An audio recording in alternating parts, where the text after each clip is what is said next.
O que eu vou fazer nesse momento é escrever na sua frente algumas equações que relacionam as grandezas cinemáticas do movimento uniformemente variado. Você certamente já as viu.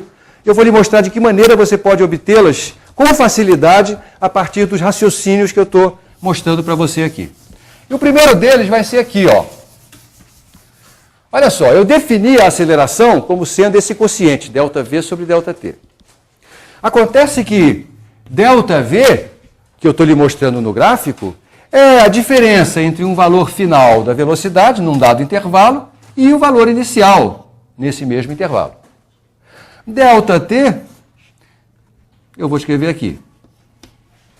Como é que você resolve uma equação como essa daqui? Eu quero obter V, e eu quero que no final eu possa escrever uma equação V igual a uma conta. Ah, você é? Guilherme, ele disse assim, esse negócio que o cara escreveu aqui é bobagem. Deixa eu olhar para cá, ó. E daqui ele teve o seguinte, sabe o que ele fez? Ele multiplicou os dois lados dessa equação por ΔT.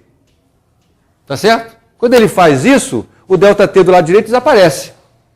E aparece um ΔT do lado esquerdo. Todo mundo enxerga isso? Se não enxerga, me avisa, hein? Então isso aqui vai ficar A vezes ΔT igual a ΔV. O Guilherme está certo. Ah, o José diz, inverte esse negócio. Bota o ΔV para a esquerda e o AΔT para a direita.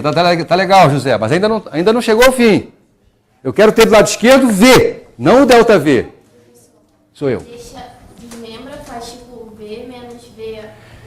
Desmembra. A imagem que eu fiz foi de uma pessoa sendo desmembrada. Passa V0 para o outro lado? Isso! Normalmente a gente mostra essa equação supondo que o valor V0 corresponde ao instante inicial, t igual a 0. E nesse caso, o ΔT é simplesmente t. E aí a gente escreve a equação assim. Você já conhece, você já tinha visto a equação antes. Agora eu estou lhe mostrando de onde é que ela sai. Ela é simplesmente um reflexo de duas coisas. Primeiro, da definição da aceleração. Isso é uma definição. Segundo, do fato de que neste movimento a aceleração é fixa, tem sempre o mesmo valor. Por isso que eu posso escrever isso desse jeito. A outra coisa que eu quero obter é uma equação que me permita calcular a distância percorrida ou a variação de posição. Aqui está o gráfico velocidade e tempo de um movimento uniformemente variado.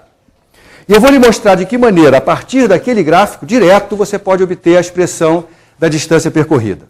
Antes de fazer isso, eu vou relembrar como é que essa coisa funciona no caso do movimento uniforme.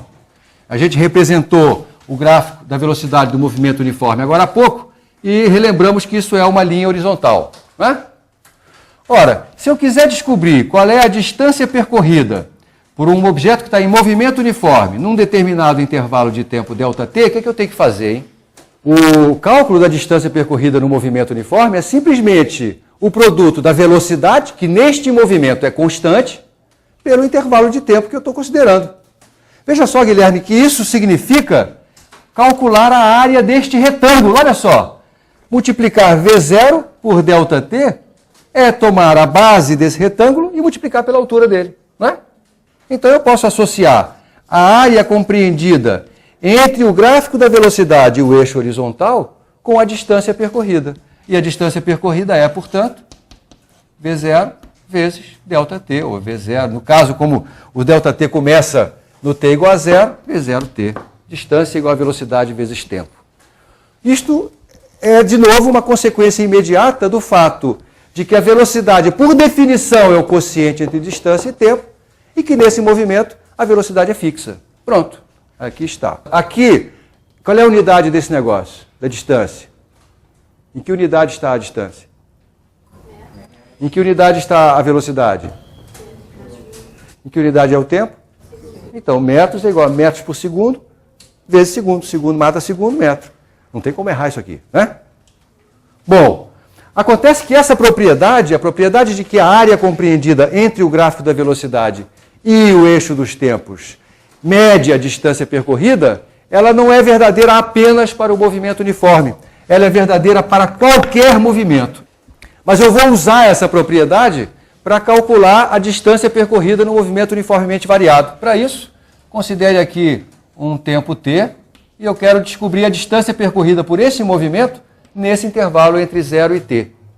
E como eu acabei de dizer, para descobrir essa distância, eu vou calcular essa área. A área compreendida entre o gráfico da velocidade e o eixo dos tempos. Essa área pode ser calculada de duas maneiras. Uma delas é perceber que isso aqui é um retângulo sobre o qual está apoiado um triângulo.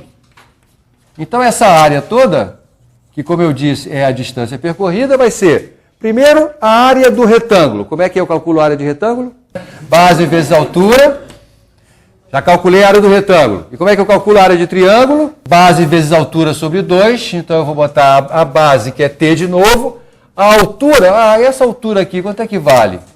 Bom, esta altura é a diferença entre a velocidade final, depois de passado esse intervalo, e a velocidade inicial. É o nosso velho amigo, o ΔV.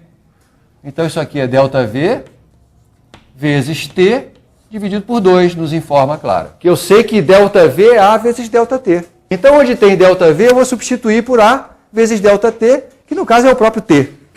Então, isso aqui vai ficar assim, ó. V0t mais. Onde tem ΔV, eu boto A vezes t. Aí fica A vezes t vezes t. Até o quadrado.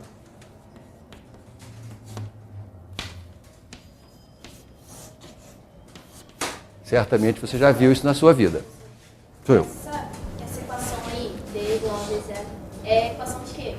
Isso é a equação da distância percorrida no movimento uniforme.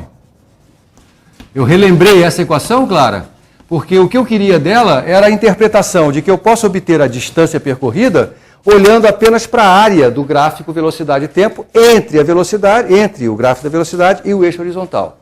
Então foi essa propriedade que eu usei no caso do movimento uniformemente variado para obter uma expressão equivalente, que calcula a distância percorrida nesse movimento.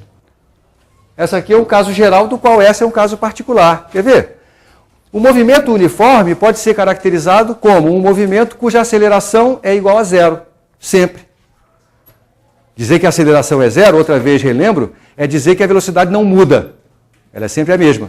Se você substituir A por zero, você obtém aquela.